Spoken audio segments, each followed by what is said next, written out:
नमस्कार. ॲग्रोवनच्या शेत मार्केट पॉडकास्टमधून आज आपण ज्वारी, गव्हाचे आणि आल्याचे त्यासोबतच सोयाबीन आणि कापसाचे भाव जाणून घेणार आहोत. तर सुरुवातीला ज्वारीबाबत. बाजारात ज्वारीला मागील काही महिन्यांपासून कमीच भाव मिळतोय. बाजारातील ज्वारीची आवक कमीच आहे. मात्र खरीपातील वाढलेलं उत्पादन आणि रब्बीतही चांगल्या उत्पादनाचा अंदाज यामुळे ज्वारीच्या भावावर दबाव दिसून येतोय. देशातील महत्त्वाच्या बाजारात सध्या ज्वारीवान आणि गुणवत्तेप्रमाणे 2,400 ते 3,000 रुपयांच्या दरम्यान विकलं जात आहे. रब्बीतील ज्वारीची लागवड वाढली आहे, मात्र वाढती उष्णतेचा परिणाम ज्वारीच्या उत्पादनावर होण्याची शक्यता आहे. असं झाल्यास ज्वारीच्या दरावरही परिणाम दिसेल असा अंदाज बाजारातील अभ्यासकांनी व्यक्त केला आहे. गव्हाचे दर तेजीतच. देशात गव्हाचा पुरवठा कमी असल्यानं सरकारनं खुल्या बाजारात गव्हाची विक्री करत असूनही गव्हाच्या भावात मागील महिन्याभरात 3% वाढ झाली आहे. गव्हाचा भाव देशभरात सरासरी 3,200 ते 3,300 रुपयांच्या वर पोहोचलाय. गव्हाची बाजारात आवक सुरू झाल्यानंतर भाव कमी होतील, पण चांगल्या मालाचे भाव हमीभावाच्या खाली जाण्याची शक्यता धुसर असल्याचं अभ्यासकांचं म्हणणं आहे. यंदा सरकारला गव्हाची चांगली खरेदी करावी लागेल. तसंच बाजारातील पाईपलाईनही रिकामी आहे. म्हणजेच नवा माल बाजारात आल्यानंतरही मागणीही चांगलीच राहील. याचाच आधार गव्हाच्या बाजाराला मिळू शकतो. आल्याच्या भावात मागील 2 महिन्यांमध्येच मोठी नरमाई आली आहे. आल्याचे भाव 9,000 वरून आता 3,000च्या आत आले आहेत. बाजारात नव्या मालाची आवक मोठ्या प्रमाणात होते.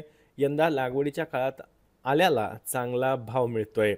त्यामुळं आल्याची लागवड वाढल्याचं शेतकऱ्यांनी सांगितलंय. परिणामी यंदा आल्याच्या उत्पादनात वाढ होण्याची शक्यता आहे. याचा दबाव आल्याच्या बाजारावर दिसून येतोय.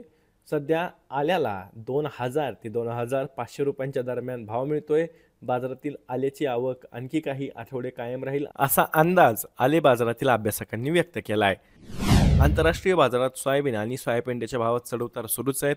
सोयाबीन आणि सोयापेंड्याच्या भावात आज वाढ झाली होती. आज दुपारपर्यंत सोयाबीनचे वायदे $10.62 प्रति बुशल्सवर पोहोचले होते, तर सोयापेंड्याचे वायदे $309 प्रति टनांपर्यंत वाढले होते.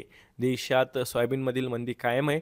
देशातील सोयाबीनची भाव पातळी आजही 3,900 ते 4,100 रुपयांच्या दरम्यान होती, तर प्रक्रिया प्लांटचे भाव 4,330 ते 4,400 रुपयांच्या दरम्यान होते. देशातील बाजारात सोयाबीन भाव आणखी काही आठवडे दबावातच राहू शकतो असा अंदाज अभ्यासकांनी व्यक्त केला आहे. आंतरराष्ट्रीय बाजारात कापसाच्या भावात चढउतार सुरूच आहे. देशातही कापसाचा बाजारभाव कमीच आहे. शेतकऱ्यांना अपेक्षित दर मिळत नसल्यानं शेतकरी अडचणीत आले आहेत. आंतरराष्ट्रीय बाजारात कापसाचे वायदे कमी होऊन 65 सेंट प्रति पाऊंडच्या दरम्यान होते, तर देशातील बाजारात सध्या कापूस 7,000 ते 7,300 रुपयांनी विकला जातोय. कापसाची बाजारातील आवक कमी होणार असली तरी सरासरी एवढी राहण्याचा अंदाज आहे, तर मार्च नंतर आवकेत घट होईल असा अंदाज कापूस बाजारातील अभ्यासकांनी व्यक्त केला आहे. या माहितीसोबत शेत मार्केट पॉडकास्टमध्ये तुर्तास इथेच थांबूया.